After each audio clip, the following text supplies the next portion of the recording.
Potato chicken cutlets की बहुत ही मज़ेदार, बहुत ही ज़बरदस्त और हेल्दी रेसिपी लेके आई हूँ। आइए देखते हैं इसे हमने कैसे रेडी की। करते हैं जी बिस्मिल्लाहिर्रहमानिर्रहीम से।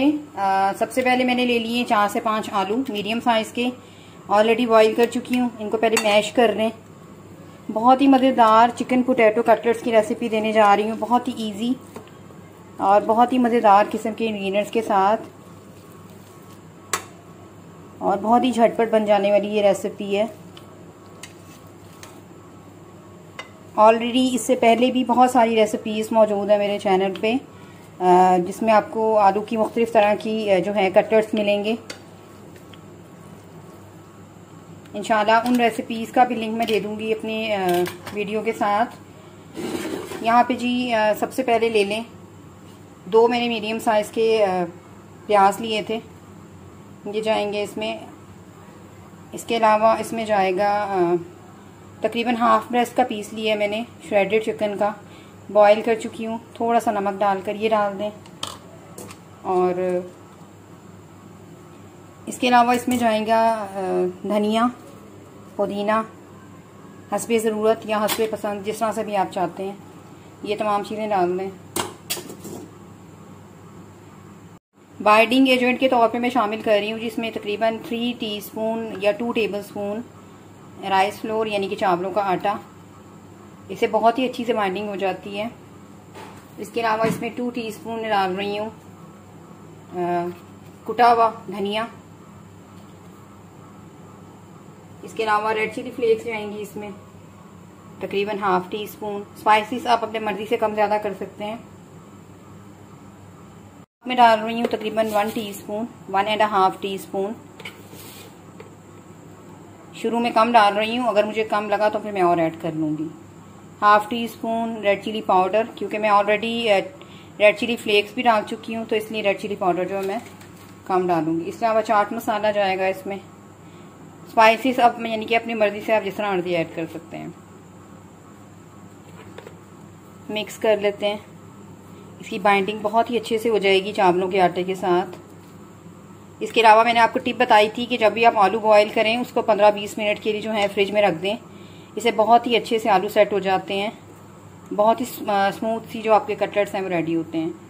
इसको खूब अच्छी तरह से मिक्स कर लेते हैं।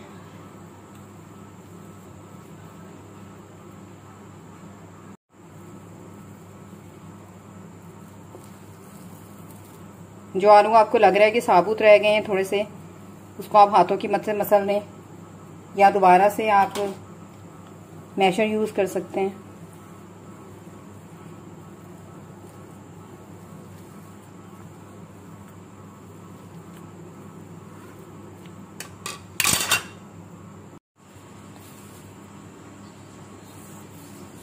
यहाँ पे जी तकरीबन 1 टीस्पून मैंने ज़ीरा और शामिल किया था। बहुत ही अच्छे से बाइंडिंग हो गई है हमारे आलू के तमाम मिक्सचर की। अपनी मर्जी से जैसे मर्जी आप इसका साइज रख सकते हैं कटलेट्स का। पहले वो तैयार कर लेते हैं। और इनकी यहाँ पे जी तकरीबन हाफ टी स्पून मैंने और डाल दिया था जीरा पाउडर, इससे पहले मैंने शामिल नहीं किया था। बहुत ही अच्छे से बाइंडिंग हो गई है हमारे मिक्सचर की। अपनी मर्जी से जो मर्जी साइज आप रख सकते हैं कटलेट्स का। मैंने इस तरह से मीडियम रखा है, ये साइज रखा है, आप जैसे मर्जी रख सकते हैं। पहले तमाम जो कटलेट्स हैं वो तैयार कर लेते हैं और इसकी कोटिंग जो है मैं करूंगी बेसन के साथ। तो उसके बाद बेसन का जो मिक्सचर है वो बनाते हैं।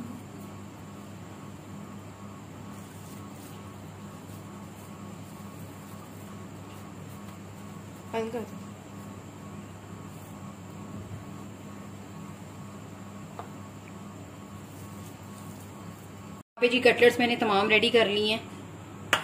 इनको अब शैलो फ्राई करते हैं, डीप फ्राई मत कीजिएगा इसको साइड कर देते हैं और इसका तैयार कर लेते हैं बेसन का जो मिक्सचर है। बेसन की कोटिंग करेंगे आज हम इसकी। सबसे पहले यहाँ पे डाल दें तकरीबन 1 टीस्पून ज़ीरा। इसके अलावा हाफ टी स्पून फिलहाल मैं नमक शामिल कर रही हूँ। यहाँ पे जी तकरीबन हाफ कप के मैंने 2 कप लिए हैं। 1 कप मैदा मैं इसके लिए बना रही हूँ, इतना काफ़ी होगा। थोड़ा सा मैं रेड चिली पाउडर का टच दूंगी। मिक्स कर लें और इसका मीडियम सा यानी कि हम मिक्सचर बनाएंगे। थोड़ा थोड़ा करके पानी ऐड करें। लम्स फ्री बिल्कुल आपने इसका बैटर तैयार करना है।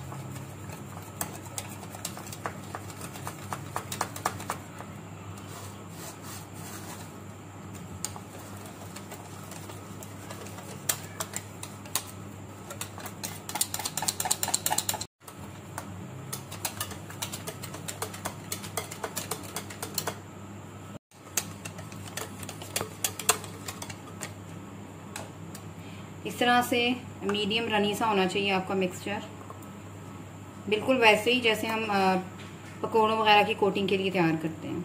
5 मिनट के लिए इसको रखें रेस्ट होने के लिए, उसके बाद फिर इसको जैलो फ्राई करते हैं। यहाँ पे जी पैन मैंने रख दिया गर्म होने के लिए और शैलो फ्राई करेंगे। बहुत ज़्यादा डीप फ्राई आपने नहीं करना, इसको गर्म होने दें ऑयल को। यहाँ पे मैं ले रही हूँ एक कटलेट। मैं आपको आसान तरीका बता रही हूँ।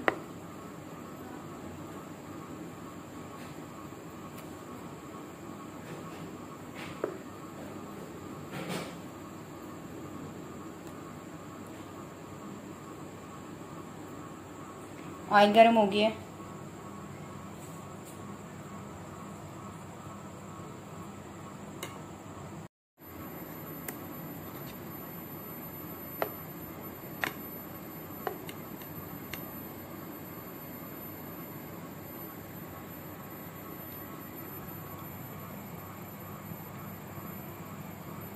इस तरह से डालते जाएं जब तक इसकी एक साइड जो है वो नहीं गोल्डन ब्राउन थोड़ी सी होती।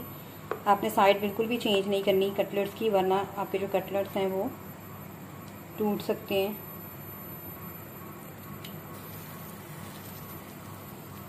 ओवर लोडिंग मत कीजिएगा, जितनी आपके पैन में गुंजाइश है उसके हिसाब से रखेंगे, तभी आपके कटलेट्स जो है वो बहुत अच्छे से फ्राई होंगे।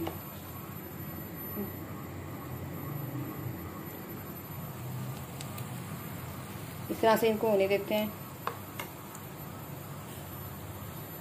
और फ्लेम आपने मीडियम रखनी है, ना बहुत ज़्यादा लो रखनी है ना बहुत ज़्यादा हाई रखनी है, तभी बहुत अच्छे से कुक होंगे आपके कटलेट्स।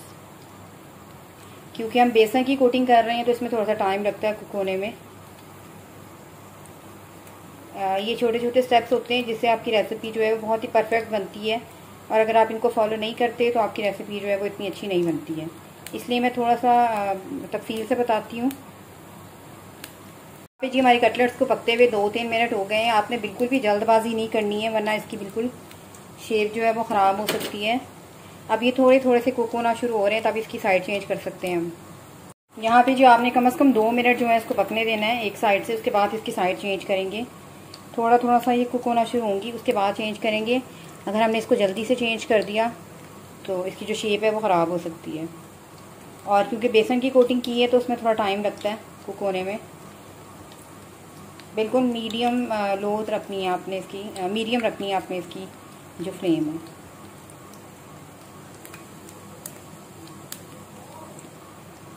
यहाँ पे जी कटलेट्स का बहुत ही प्यारा सा कलर आना शुरू हो गया है।